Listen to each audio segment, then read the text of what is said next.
My name is Denise, and I am 29 years old. Growing up, I believed I was the ugliest person alive because my own mother told me so. The words, "your face makes me sick," became the soundtrack to my adolescence, a knife that cut deeper than any physical wound ever could. For years, those 5 words defined me, controlled me, destroyed me.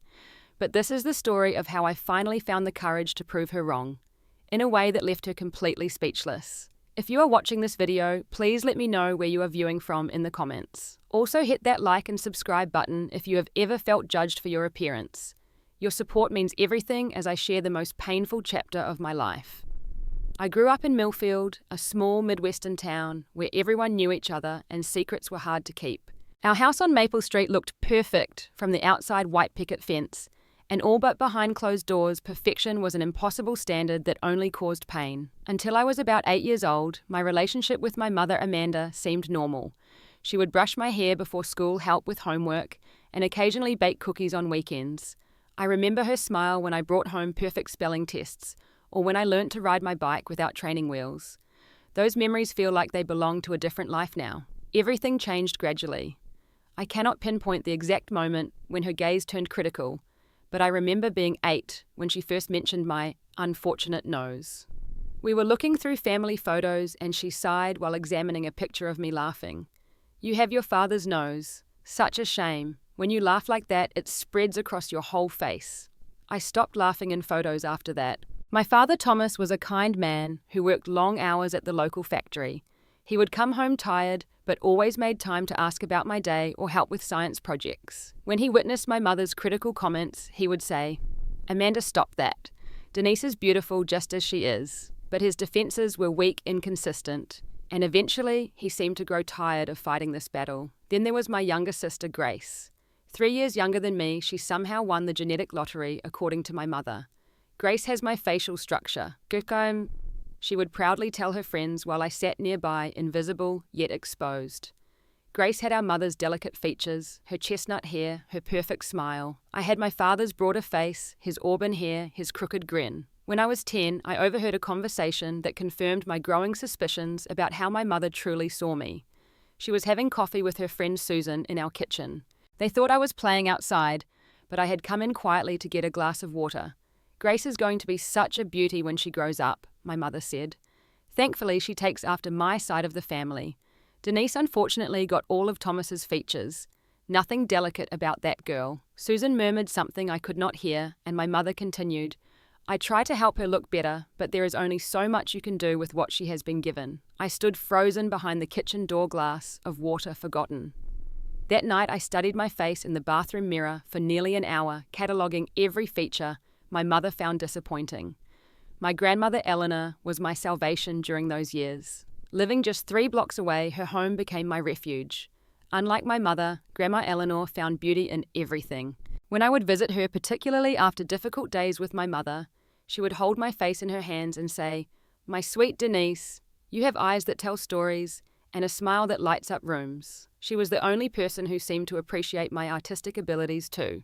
At 12, I discovered my talent for drawing and spent hours sketching in my room. My mother barely acknowledged this passion, except to say that, "At least you will have something to fall back on since looks are not your strong suit." But Grandma Eleanor displayed my artwork, proudly telling everyone who visited that her granddaughter was going to be famous one day. By 13, I was actively trying to change myself to please my mother. I begged for different clothes, experimented with hairstyles from magazines, and even saved my allowance to buy makeup I was too young to wear properly. Nothing worked. Every attempt was met with criticism. My clothes were trying too hard, my hairstyles emphasized my problem areas, and makeup could not fix structural issues. I developed talents in writing poetry and short stories, along with my art-filling notebooks, with words that expressed the feelings I could not speak aloud. My English teacher, Mrs. Winters, told me I had a gift. When I shared this rare praise with my mother, hoping for acknowledgement, she merely shrugged and said, "Writing is nice, but people judge you on your appearance first. That is just how the world works." By 14, I had internalized the message that my face was a problem to be solved, a disappointment to be managed, a flaw to be hidden. But even with all the small cruelties and constant criticism, nothing prepared me for what happened next, the moment that would scar me more deeply than all the others combined. A spring formal. Two simple words that should evoke excitement for any 14-year-old girl. For me, they unleashed a tornado of anxiety. Jake Sullivan, one of the most popular boys in 9th grade, had surprised everyone, especially me, by asking me to be his date. I spent 3 sleepless nights wondering if it was a cruel joke before finally accepting. The invitation triggered an unexpected response from my mother. Suddenly, she seemed invested in my appearance, not to appreciate it, but to fix it for this important social occasion. "We need to find something that minimizes your flaws," she said as she drove us to the mall on a Saturday morning. "Maybe something with a high neckline to draw attention away from your jawline, and dark colors are slimming." Despite her backhanded approach, I felt a glimmer of hope. Perhaps this shopping trip would be the beginning of a new relationship between us. Maybe helping me prepare for this dance would allow her to see me differently. I even fantasized about her smiling proudly as I descended the stairs in my formal dress, Jake waiting below. The Springfield Mall was crowded that day. We navigated through weekend shoppers to the junior section of Carson's department store. My mother flipped through racks with surgical precision, rejecting dress after dress before I could even express an opinion. "Too bright," she would say. "Too revealing. That neckline would be disastrous with your shoulders." After nearly an hour, she had assembled a collection of dark conservative dresses that looked more appropriate for a funeral than a spring formal. But mixed among them was a dress I had secretly admired, a deep blue A-line with silver accents that reminded me of a night sky. My mother had included it reluctantly after I pointed out that the color might disguise some of my issues. The fitting room was small with harsh fluorescent lighting that seemed designed to highlight every perceived imperfection. I tried on the dark dresses first, each one making me feel invisible in different ways. Then finally, I slipped the blue dress over my head. Something magical happened as the fabric settled around me. For the first time in years, I looked in the mirror and did not immediately catalogue my flaws. The dress fit perfectly, the color bringing out the blue in my eyes that I had inherited from my grandmother. The cut was flattering, making me look older, more confident. For one beautiful moment, I allowed myself to feel pretty. "Mom," I called out, voice trembling with excitement. "I think this one works. Can you come see?" She pulled back the curtain, and I watched her face for any sign of approval. What I saw instead would haunt me for years to come. Her expression shifted from neutral expectation to something I can only describe as revulsion. Her lips curled downward, her eyes narrowed, and she physically recoiled. "Take it off," she said quietly. "But I think it looks nice," I whispered, hope draining from me. "The color is good with my eyes, and your face makes me sick." 5 words, simple, clear, devastating. She did not shout them. She did not seem angry. She stated them as a clinical observation, as if diagnosing a disease. "The dress is fine," she continued in that same calm voice, "but it draws attention to your face. Your face makes me sick. No dress can fix that." Time stopped. The fluorescent lights buzzed overhead. Someone in the next fitting room laughed with her friend. A distant announcement echoed through the store about a sale in housewares, and I stood frozen, the beautiful blue fabric suddenly heavy on my skin.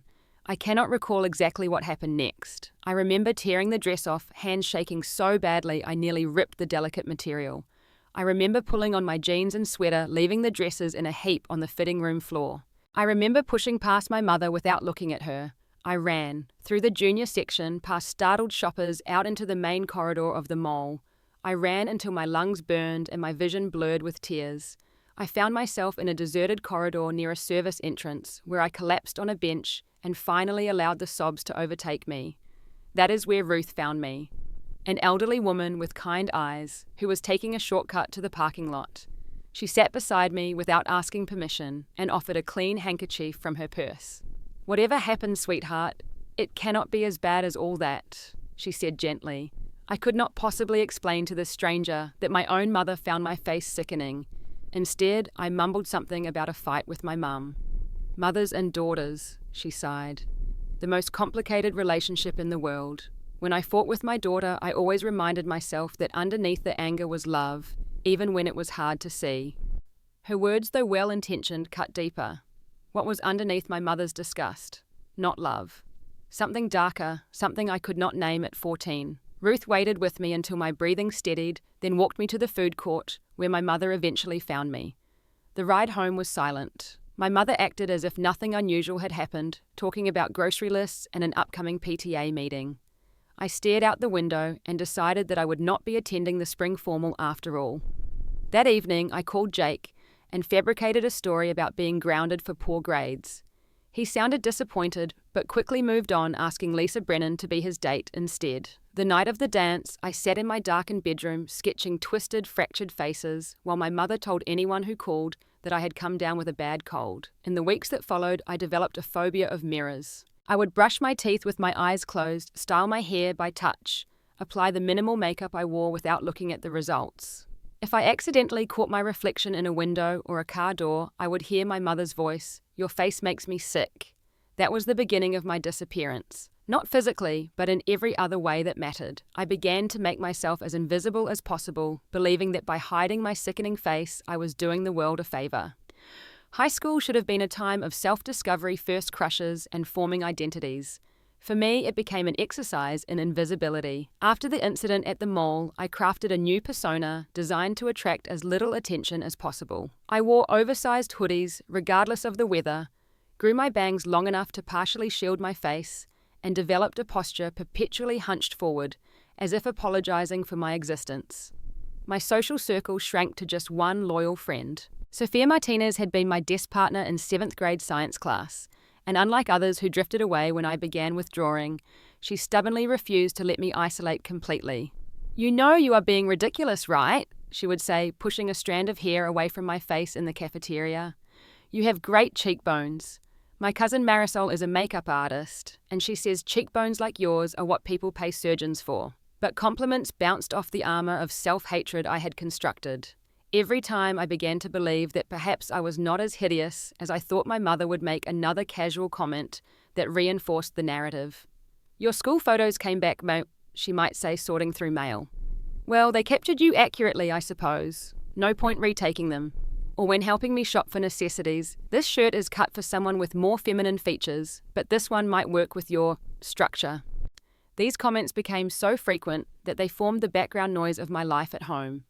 More disturbing was how normalized they had become, how neither my father nor sister seemed to notice anymore. My father, Thomas, occasionally made weak attempts to intervene. Once, after my mother suggested I wear a scarf to distract from my problem areas, before a family gathering, he snapped, "For God's sake, Amanda, leave the girl alone. There is nothing wrong with how she looks." The resulting argument lasted for hours behind their bedroom door, voices rising and falling like a storm. The next morning, my father looked defeated at breakfast, and my mother continued her criticism as if the interruption had never occurred. My sister Grace, 3 years younger but rapidly blossoming into the beauty my mother had predicted, began showing signs of discomfort with the situation. At 15, when I was 17, I caught her watching me with a strange expression as our mother praised Grace's perfect profile while critiquing my unfortunate angles in the same breath. "Mum, stop," Grace said quietly. "Denise looks fine." My mother laughed. "Oh, Grace, there is no need to lie to make your sister feel better. Denise knows what she is working with. Right, Denise?" I nodded automatically, trained response to a familiar cue. Grace looked away, her discomfort obvious, but her challenge unrenewed. Art remained my sanctuary. In the art room at Millfield High, I could lose myself for hours. Mrs. Larson, the art teacher, praised my work and encouraged me to develop my portfolio for college applications. Under her guidance, my sketches evolved from the fractured, distorted faces I had obsessively drawn after the mall incident to more complex explorations of identity and perception. "There is such emotion in your work, Denise, Mrs. Larson said during my junior year. "Have you considered art therapy as a career? You seem to understand how to express pain through visual means." I had never considered that my pain might be useful, that the very thing destroying me might someday help others. This tiny seed of possibility took root somewhere deep inside me, though it would be years before it flourished. My academic performance became another shield. If I could not be beautiful, I would be brilliant. I threw myself into studying, earning top grades, years that even my mother could not dismiss entirely, though she managed to qualify her rare praise. "Your SAT scores came back quite impressive," she said when I showed her my results. "Good to see you focusing on your strengths." The implication that my appearance was my weakness hung unspoken between us. Junior year brought another crisis when our yearbook photographer insisted that everyone needed individual photos. The thought of my face preserved in print for all to see triggered my first panic attack in the school bathroom. Sophia found me hyperventilating in a stall. "Breathe with me," she instructed, counting breaths until my heart stopped racing. "Now tell me what happened." When I explained, she did not dismiss my fears as irrational. Instead, she helped me negotiate with the yearbook committee to allow me to submit a creative self-portrait instead of a traditional photo. The resulting image, a partially abstracted profile in charcoal that obscured my actual features while suggesting a human face, became one of my portfolio pieces for college applications. By senior year, I had developed a comprehensive set of coping mechanisms. I knew which hallways to take to minimize social interaction. I had perfected the art of participating enough in class discussions to maintain my grades without drawing attention to myself. I had mapped the locations of every bathroom and empty classroom where I could retreat when the weight of being seen became too much. Graduation loomed as both escape and ordeal. I would finally be able to leave Millfield and my mother's daily criticism, but first I had to endure the ceremony with its photos and public recognition. "The cap will at least cover your hairline," my mother remarked while reviewing the graduation information packet, "but those gowns are so unflattering on broader figures." The day before graduation, my father knocked on my bedroom door, an unusual occurrence that immediately put me on alert. "Denise," he said, hovering awkwardly in the doorway, "I wanted to tell you, I am proud of you. Valedictorian Art School Scholarship. You have done so well." His words should have been comforting, but they came too late. A band-aid offered for a wound that had been bleeding for years. "Thanks, Dad," I replied, not looking up from the book I was pretending to read. "And I want you to know," he continued, voice dropping, "your mother. She does not mean to be so harsh. She had a difficult upbringing herself." I finally looked at him, then this man who had stood by and watched as his wife systematically destroyed his daughter's self-worth. "That does not make it okay." He nodded, eyes downcast. "No, it does not. I should have done more. I am sorry." The apology hung in the air between us, insufficient, yet the most he had ever offered. On graduation day, I refused to participate in the class photos or family pictures.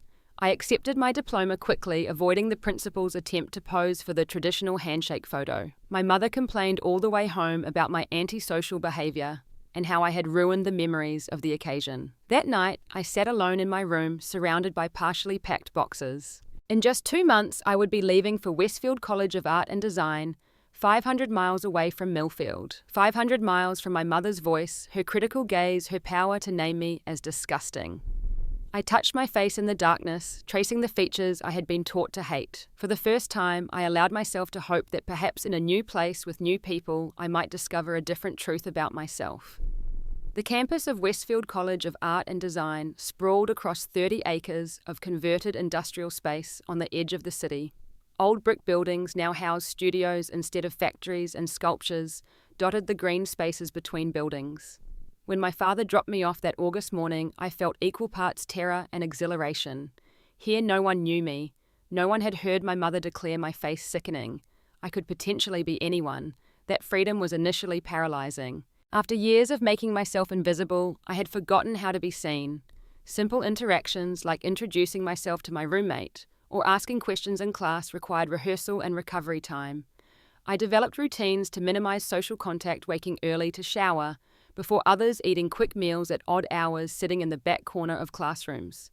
My roommate, Zoe Williams, could have easily ignored my peculiarities. Many would have. Instead, she approached me with persistent, gentle curiosity that slowly wore down my defenses. "You are kind of like a feral cat," she observed one evening about 3 weeks into the semester. "Skittish, but probably worth befriending." Zoe was everything I was not: confident, outgoing, conventionally pretty, with her heart-shaped face and dimpled smile. She studied fashion design and viewed the world as an endless canvas for self-expression. Most importantly, she seemed genuinely baffled by my self-consciousness. "I do not get it," she said after I declined yet another invitation to a department mixer. "You have this amazing bone structure and you hide under hoodies and bangs. It is like keeping a sports car in the garage forever." I snorted at the comparison, but felt a tiny spark of something unfamiliar. Not quite belief, but perhaps the shadow of doubt in my long-held conviction of my ugliness. My first semester classes included foundation drawing, color theory, art history, and introduction to visual concepts. It was in the latter that I met Professor James Harrison, a former documentary photographer, whose work exploring human dignity in crisis zones had earned him international recognition before he turned to teaching. The assignment that changed everything seemed simple enough: create a self-portrait that reveals something hidden. Other students produced fairly straightforward interpretations, photographs, or drawings of themselves, revealing secret hobbies or childhood memories. I worked alone in my dorm room, producing a series of fragmented self-portraits on multiple layers of transparent vellum. When aligned properly, they formed a complete but distorted image of my face, with words etched into each layer: disgusting, sickening, shameful, wrong. When it came time to present, I almost lost my nerve. Displaying this work meant making myself uncomfortably visible, exposing the wounds I had carefully concealed. With trembling hands, I assembled the layers in the display stand and stepped back without speaking. The classroom fell silent. Professor Harrison approached slowly, studying the piece from different angles. The overlapping layers created a disturbing effect as he moved the words, seeming to float through my fractured features. "This," he said finally, "is extraordinarily brave work, Ms. Powell. Would you care to explain your process to the class?"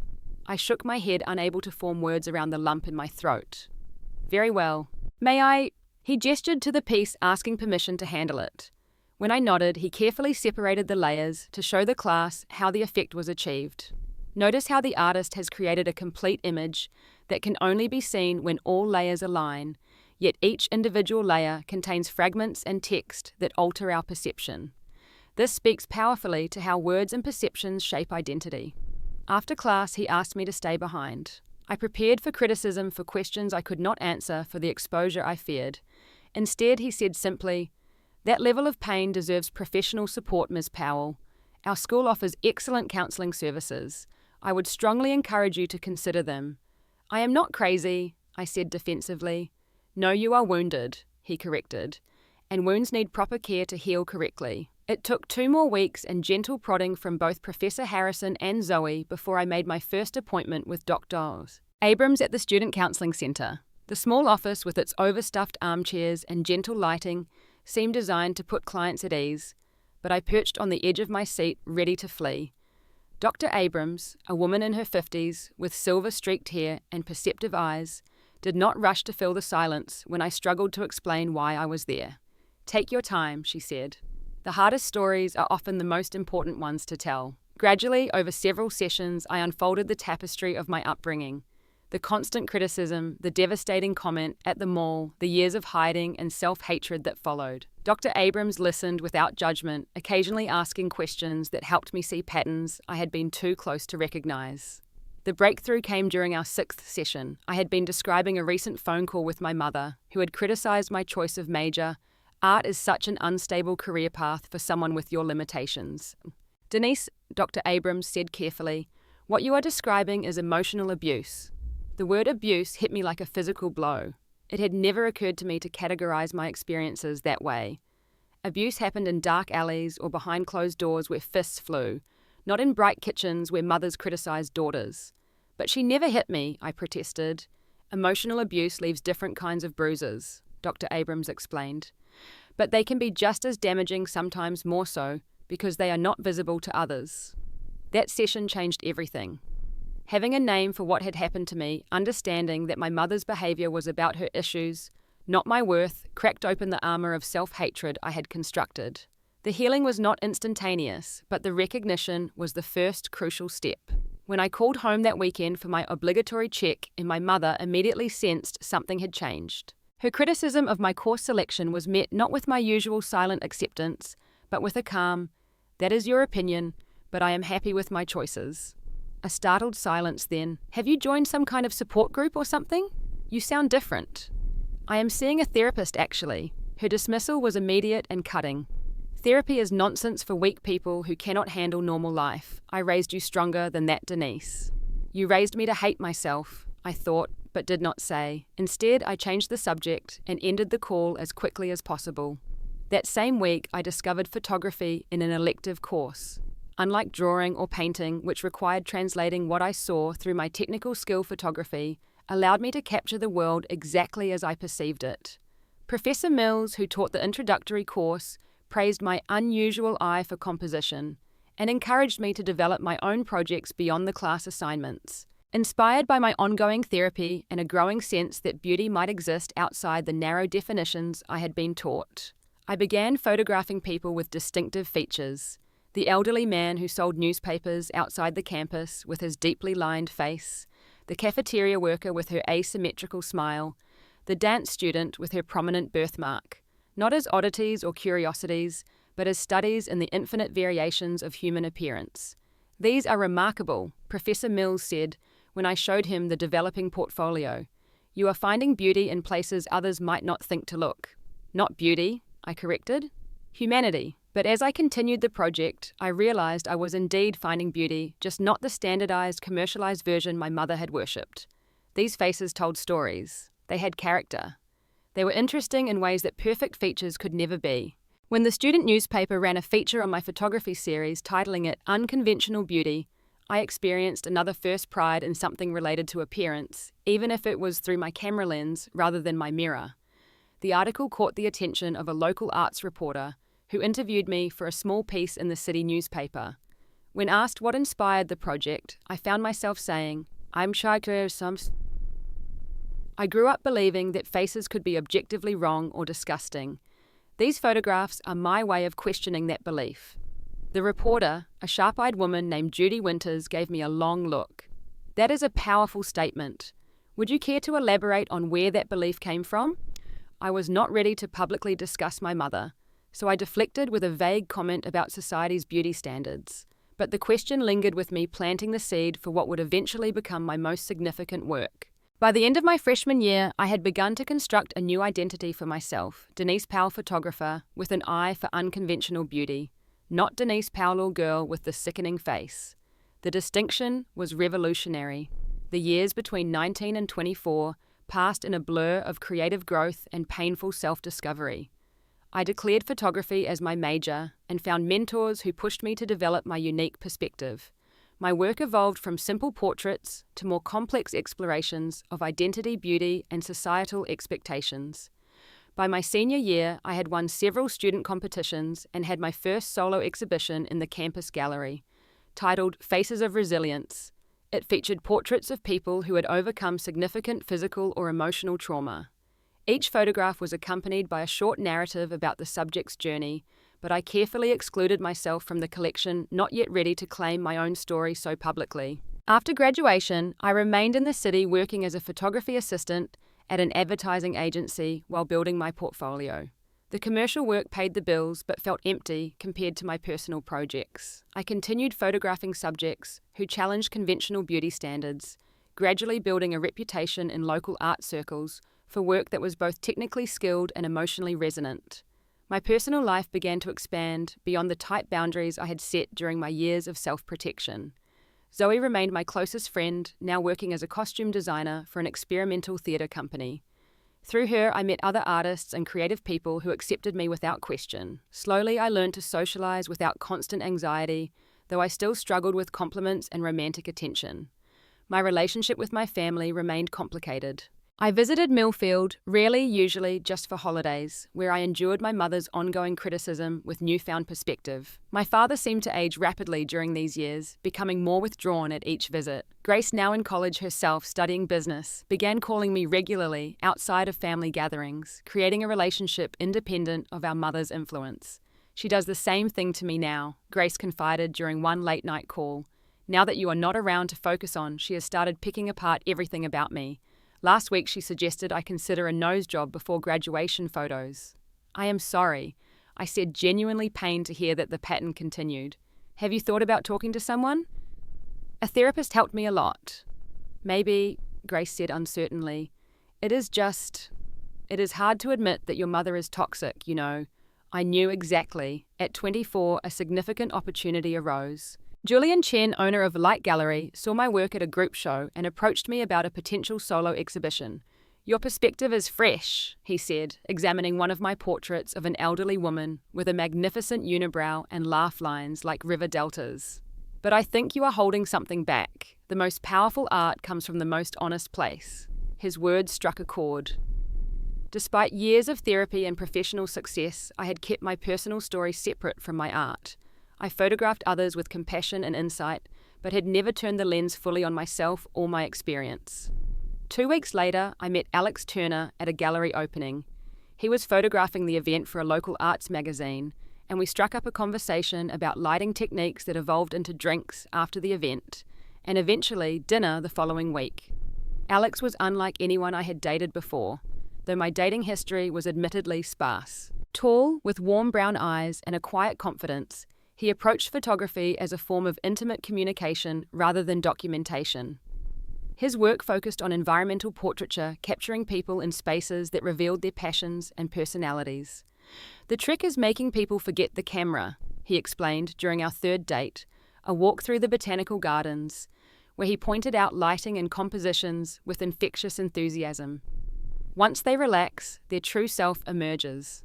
I found myself relaxing around him, though the deeply ingrained belief in my physical inadequacy made romance difficult. When he first tried to kiss me, I turned away convinced that closer inspection would reveal my sickening features. "Take your time," he said without pressuring or questioning. "I will be here when you are ready." His patience both confused and comforted me. In my experience, people either rejected my appearance outright or pretended not to notice it. Alex seemed to genuinely see me and find what he saw appealing. With encouragement from Dr. Abrams, whom I still saw monthly, I gradually allowed myself to believe in Alex's attraction. Our relationship developed slowly with many stops and starts as I navigated the unfamiliar territory of intimate connection without self-loathing as a constant companion. 6 months into our relationship, Julian Chen contacted me again about the exhibition opportunity. This time he had a specific concept in mind. "Words have power," he said as we sat in his office overlooking the arts district. "Especially the words that shape us when we are young. I want you to create a series exploring that theme." The suggestion aligned so perfectly with my personal history that it felt like fate. After years of dancing around my core wound in my work, perhaps it was time to confront it directly. Not just for myself, but for others who might recognize their own pain in the images. The concept developed organically. Words that shaped me would feature subjects holding or wearing the words that had defined them alongside portraits, showing how they had reclaimed their narratives. A dancer called Too Fat, as a child, performing in her full glory. A man told he would never amount to anything in his graduate regalia. A woman labelled damaged goods, after assault, now a counsellor helping others heal. The most challenging decision was whether to include myself. After lengthy discussions with Alex, Zoe, and Dr. Abrams, I decided that authentic creation required my full participation. I would turn the camera on myself and include the words that had shaped me. "Your face makes me sick." The process was excruciating but cathartic. I created a self-portrait where I stared directly into the camera, unflinching the words projected across my features. The companion image showed me in my studio, surrounded by my work, demonstrating how I had transformed those words into creative purpose. As the exhibition took shape, I maintained my usual minimal contact with my family, not mentioning the project during brief calls home. But 3 weeks before the opening, my carefully constructed separation collapsed. My mother called unexpectedly on a Tuesday evening. "Someone from home just sent me a link to an online arts magazine," she said without preamble. "Care to explain why you are publicly humiliating our family?" The preview article featured an interview where I discussed the concept behind words that shaped me, and briefly mentioned being told by a parent that my face was sickening. I had not named my mother, but anyone who knew us would make the connection. "I am not humiliating anyone," I replied, my heart racing but my voice steady. "I am telling my truth." "Your truth." Her voice rose sharply. "What about my privacy, my reputation? Did you consider that before airing our family business to strangers?" Years of therapy had prepared me for this moment, yet the familiar pattern of guilt and shame threatened to overwhelm me. I took a deep breath and reminded myself of Dr. Abrams's guidance. "Your story belongs to you. You have the right to tell it." "Mom, I did not name you." But yes, this exhibition includes my experience growing up being told I was physically repulsive. That happened. You said those things. "I was trying to prepare you for the real world," she exploded. "Do you think people out there would sugarcoat things? I was honest with you about your limitations so you could develop other qualities. And this is how you repay me, by making me look like a monster." The old Denise would have apologized, would have cancelled the exhibition rather than cause conflict. The woman I had become held firm. This exhibition is happening. It is important work not just for me, but for everyone who has been shaped by cruel words. "Well," she said, voice suddenly cold and controlled, "if this exhibition is so important, perhaps I should attend the opening." See for myself how my daughter portrays me to the world. The threat hung between us. It is a public event, I said finally. I cannot stop you from coming. Oh, I will be there. Count on it. She hung up without saying goodbye. I immediately called Zoe, then Alex, then Dr. Abrams. Each offered support and perspective, but none could fully alleviate the anxiety that built over the following weeks. My mother had always been my most potent critic, the voice I had internalized and fought to silence. Now she was threatening to physically manifest at the moment of my greatest professional vulnerability. Despite the fear, I continued preparations. The gallery was transformed as we installed the exhibition. 20 large-format portraits lined the walls, each paired with its companion reclamation image. In the center of the main room, my self-portrait stood alone, slightly larger than the others, the words, "Your face makes me sick," stark against my unflinching gaze. The night before the opening, Alex stayed with me, holding me through waves of panic and doubt. "Whatever happens tomorrow," he whispered as I finally drifted towards sleep, "remember that your work is honest and powerful. No one can take that away from you." I held those words close as I dressed for the opening, choosing a deep blue dress reminiscent of the one from that fateful day at the mall, a deliberate reclaiming of that painful memory.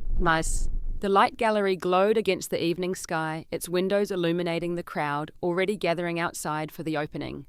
I arrived early with Alex and Zoe for a final walk-through before doors opened to the public. Julian Chen met us at the service entrance, his usual calm demeanor tinged with excitement. "We have already received calls from 3 major art publications," he informed me as we entered. "And an online article about the exhibition has been shared over 5,000 times since yesterday. You have touched a nerve, Denise." The knowledge that my work was resonating should have been purely gratifying, but anxiety clouded the moment. Somewhere in the city, my mother was potentially preparing to confront me. I had not heard from her since our phone call, but her threat lingered like a storm on the horizon. The exhibition space looked even more powerful than I had imagined during planning. The stark black and white portraits contrasted with the vibrant color of the reclamation images, creating a visual journey from pain to empowerment. Soft spotlights illuminated each piece, while hidden speakers played ambient sound, designed to enhance the emotional experience, low whispers giving way to triumphant musical phrases as visitors moved through the space. "It is perfect," Zoe declared, squeezing my hand. "Absolutely perfect." As 7 o'clock approached, Julian opened the doors and the gallery quickly filled with art critics, fellow photographers, friends, and curious members of the public who had read about the exhibition. I stationed myself near the entrance, accepting congratulations and answering questions with a composure that belied my inner turmoil. "The vulnerability in these portraits is extraordinary," commented a critic from the city's arts magazine. "Especially your self-portrait. Was it difficult to turn the camera on yourself?" "Terrifying, I admitted, but necessary. I could not ask my subjects to expose their pain if I wasn't willing to do the same." An hour into the event, as I was explaining my technical approach to a small group of photography students, Alex touched my elbow and nodded toward the entrance. My heart stuttered as I turned, expecting to see my mother's disapproving face. Instead, I saw my father looking older and more uncertain than when I had last seen him at Christmas. Beside him stood Grace, elegant in a simple black dress, and to my shock, my grandmother Eleanor, now using a cane but still straight-backed and clear-eyed at 83. I excused myself from the conversation and moved toward them, emotions tumbling through me in a chaotic rush. My father spotted me first, raising a tentative hand in greeting. "Denise," he said when I reached them, "this is quite something you have created here." "What are you doing here?" I asked, then winced at how unwelcoming it sounded. "I mean, I did not expect to see any of you." Grace stepped forward and hugged me tightly. "We could not let you face this alone," she whispered. "Not again." My grandmother took my hands in hers, her paper-thin skin cool against my flushed palms. "I always knew your eyes told stories," she said. "Now you are helping others tell theirs. I am so proud of you, sweet girl. Have you seen—" I could not bring myself to finish the question. My father shook his head. "Your mother decided not to come at the last minute. But Denise, we need to talk. There are things you should know." Julian appeared at my side, smoothly introducing himself to my family and offering to give them a personal tour while I continued my hosting duties. As they moved away, my father glanced back with an expression I could not quite interpret, something between apology and revelation. The next hour passed in a blur of conversations and congratulations. My work was receiving exactly the response I had hoped for, with visitors spending long minutes before each portrait, often wiping away tears or nodding in recognition.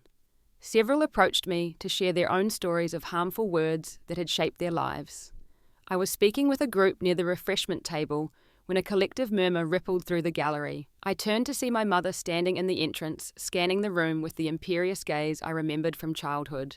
She wore an expensive suit and her signature navy blue hair, perfectly styled makeup, flawless, the very picture of controlled elegance. Our eyes met across the crowded space. For a moment, I was 14 again, vulnerable and exposed. Then I felt Alex's steadying presence beside me, heard Zoe's whispered, "You got this," and remembered the strength I had built over the past decade. I excused myself and walked deliberately toward my mother, aware that many eyes were following this unexpected drama unfolding in the gallery. When I reached her, she did not immediately speak, instead looking past me to where my self-portrait hung in the center of the main wall. "So that is how you see me," she said finally, "as a monster who destroyed your self-esteem with one comment." "That is not just how I see you," I replied quietly. "That is what happened. Those words changed me, Mom. They became the voice in my head for years."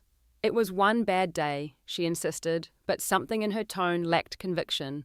"One comment taken out of context. I was stressed trying to help you look your best." It was not just one comment. It was years of criticism of making me feel like my appearance was a failure, something shameful. Around us, the gallery had grown unnaturally quiet visitors, pretending not to eavesdrop on our confrontation. Julian approached clearly concerned, but I shook my head slightly, and he retreated, respecting my need to handle this myself. "We should not discuss this here," my mother said, glancing around at the watching faces. "Why not? This entire exhibition is about bringing harmful words into the light, about reclaiming the narrative." I gestured to the portraits surrounding us. "Every person here has experienced something similar. There is no shame in acknowledging the truth." Something shifted in my mother's expression, then a crack in the perfect facade she had maintained my entire life. "You have no idea," she said, her voice dropping so low I had to lean in to hear her. "No idea what it was like for me growing up." Before I could respond, my father appeared at her side, placing a gentle but firm hand on her shoulder. "Amanda," he said quietly, "it is time. Tell her." The tension between them was palpable, some unspoken battle of wills that I could not fully comprehend. Then, to my astonishment, my mother's shoulders slumped, and she looked suddenly older, smaller. "Not here," she said, but the fight had gone out of her voice. Julian, ever the consummate professional, materialized with a key to his private office. "Perhaps you would be more comfortable continuing your conversation in private," he suggested. 20 minutes later, I sat across from my mother in Julian's minimalist office, my father standing by the window, my sister and grandmother waiting outside with Alex and Zoe. The sounds of the exhibition continued as a distant murmur through the closed door. "My mother, your grandmother Judith, was a former beauty queen," my mother began abruptly. "Did you know that Miss Ohio, 1962? Beauty was currency in our house, the only thing of value, and I was never quite pretty enough." She stared at her perfectly manicured hands. "By the time I was 12, I was on my first diet. By 15, I had learned to apply makeup like a professional. Everything in my life was about appearance. 'Fix your face, Amanda,' she would say. 'No one will love you if you do not look your best.'" The parallels to my own experience hung unspoken between us. "When I had daughters, I swore I would be different," she continued. "But then Grace looked like me, had my features, and you looked like your father's mother. And all I could hear was my mother's voice telling me that beauty was everything that I had failed by producing a child who did not meet her standards. So you passed that burden to me," I said, understanding dawning like a cold light. "You made me carry your mother's cruelty." "I did not see it that way then," she admitted. "I thought I was preparing you, making you strong enough to face a world that judges women by their appearance. I thought I was being kinder than my mother by acknowledging the reality of your looks, rather than giving you false hope." "There was nothing kind about it," I said, my voice steady, despite the emotions roiling within me. "You taught me to hate myself, to believe I was fundamentally flawed. I know that now." To my shock, tears welled in my mother's eyes, something I had never witnessed in my 29 years. "When I saw that portrait out there, saw those words projected on your face, I finally heard them the way you must have heard them, and I recognized my mother's voice coming out of my mouth." My father moved from the window to stand behind my mother's chair. "Your mother started therapy 6 months ago," he said quietly, after Grace confronted her about continuing the same pattern with her. It has been a process. I looked at my mother, really looked at her, perhaps for the first time in my adult life. Behind the perfect makeup and controlled expression, I saw something I had never recognized before. Her own pain, her own damage carried for decades, and unconsciously inflicted on her daughter. "I cannot undo what I did to you," she said, wiping carefully at her eyes. "But I am truly sorry, Denise. Those words that day in the mall, all of it. I was wrong, so wrong." The apology I had never expected to hear hung in the air between us. Not a justification, not a qualification, but a genuine acknowledgement of harm done. It did not instantly heal decades of pain, but it created an opening, a possibility I had never considered. "I do not know what happens next," I said honestly. "This does not fix everything." "No," she agreed. "But perhaps it is a start." When we returned to the gallery, the energy had shifted.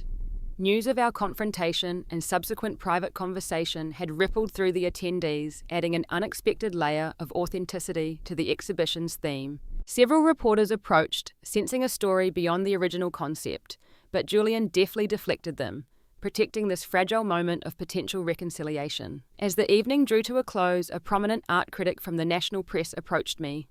"This exhibition is extraordinary," she said. "Not just for the technical skill, which is considerable, but for the raw emotional truth it conveys. I suspect it will be transformative for many who experience it." Transformative. The word echoed in my mind as I watched my family, Alex and Zoe, engaged in cautious conversation across the room. Perhaps transformation was possible not just through art, but in the broken relationships that had shaped me. The exhibition that night launched my career to a level I had not anticipated. Reviews appeared in major publications, galleries from other cities inquired about touring the show, and a publisher approached me about a potential book combining the portraits with expanded narratives. But the professional success, gratifying as it was, felt secondary to the personal breakthrough that had occurred in Julian's office. As we locked up the gallery well after midnight, Alex pulled me close under the starlit sky. "You did it," he said softly. "You turned the words that nearly destroyed you into something that will help countless others." "We are not fully healed," I said, thinking of my mother's tearful apology. "Not yet. Healing is a journey, not a destination," he reminded me, echoing Dr. Abrams' favourite phrase. "But tonight you took a huge step forward." With his arm around my shoulders, we walked toward an uncertain but newly hopeful future, leaving behind the gallery where my most painful truth had finally been spoken aloud, and in being spoken, had begun to lose its power over me. 1 year after the opening night of Words That Shaped Me, my life had transformed in ways I could never have imagined. The exhibition toured to 5 major cities, gathering critical acclaim and personal testimonials from visitors who found their own experiences reflected in the portraits. The accompanying book became a bestseller in the art and self-help categories, bringing my work to an even wider audience. More meaningful than the professional success was my growing foundation, Reframing Weight, which provided photography workshops and art therapy for teenagers struggling with body image and self-esteem issues. Twice monthly, I worked with groups of young people, teaching them to use cameras, not just as technical tools, but as instruments of healing and self-discovery. Photography teaches us to really see, I explained to a group of teens during a Saturday workshop. Not just others, but ourselves. The camera can be a mirror that reflects truth rather than insecurity. Watching these young people gradually lower their defenses and begin to create authentic work was more rewarding than any gallery opening or critical praise. Many arrived like I had been at their age, shoulders hunched, eyes downcast, convinced of their own inadequacy. They left standing taller, seeing the world and themselves with clearer vision. My relationship with Alex deepened throughout that year of growth. His patient understanding during the emotional aftermath of the exhibition and family revelations confirmed what I had begun to suspect: this was a man I could build a future with. On a crisp autumn evening, as we developed prints in the dark room we had built together in our new apartment, he asked me to marry him. The timing was perfect, surrounded by images emerging from chemical baths, our own relationship having developed with similar patience and care. The most complex evolution was with my family. My mother continued therapy, working through her own childhood trauma and its impact on her parenting. Our relationship remained fragile, marked by cautious conversations and occasional setbacks, but also by moments of genuine connection that would have seemed impossible before. During one difficult phone call, after she had made a seemingly innocuous comment about my hairstyle in a recent press photo, I confronted the old pattern directly. "Mum, that is exactly the kind of comment that used to devastate me. I need you to be more mindful." Instead of defensiveness, she paused, then said, "You are right. I am sorry. Old habits die hard, but I am trying." The effort, imperfect as it was, mattered. My father, after decades of passive complicity, began his own journey of accountability. During a visit to our city over dinner with just the two of us, he finally addressed his role in my childhood pain. "I failed you," he said simply. "I saw what was happening and did not protect you adequately. There is no excuse for that." "Why didn't you?" I asked the question that had haunted me for years. He sighed heavily. Partly cowardice, partly misguided hope that it would get better on its own, and partly because I did not fully understand the damage being done. "I knew your mother was overly critical, but I did not see how deeply it was affecting you until it was too late." His honesty, while painful, was necessary for both of us to move forward. My sister Grace became an unexpected ally and friend. Having experienced her own version of our mother's criticism, she understood my journey in ways others could not. She even participated in a follow-up photographic series I created about sibling relationships formed through shared trauma. "We survived," she said during the photo shoot, "and now we get to decide what that means for our future." My grandmother Eleanor, now approaching her mid-80s, remained my most unwavering supporter.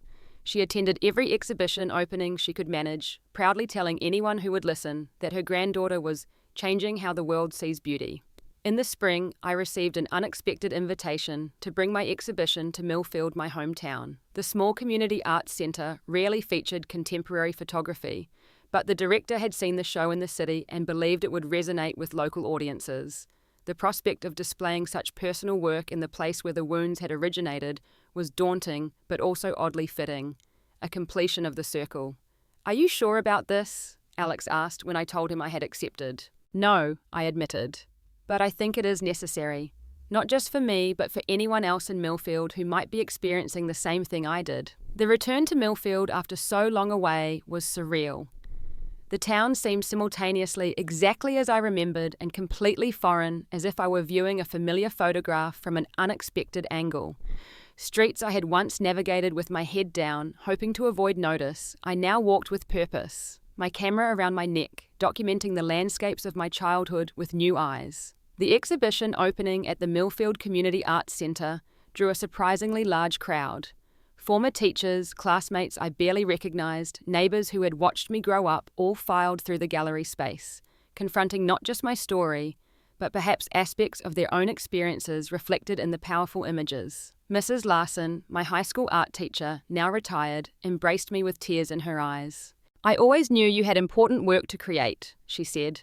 "I just did not know how important it would be." The most unexpected encounter came midway through the evening when a tall man approached hesitantly.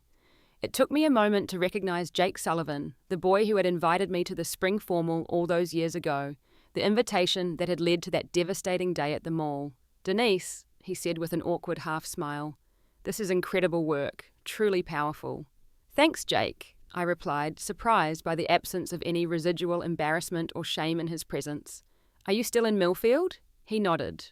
"Teaching history at the high school now, married with 2 kids. He glanced around at the portraits, then back to me. "I always wondered why you cancelled on that dance. I was really looking forward to it, you know. I always thought you were beautiful, especially your eyes." The casual revelation stunned me momentarily.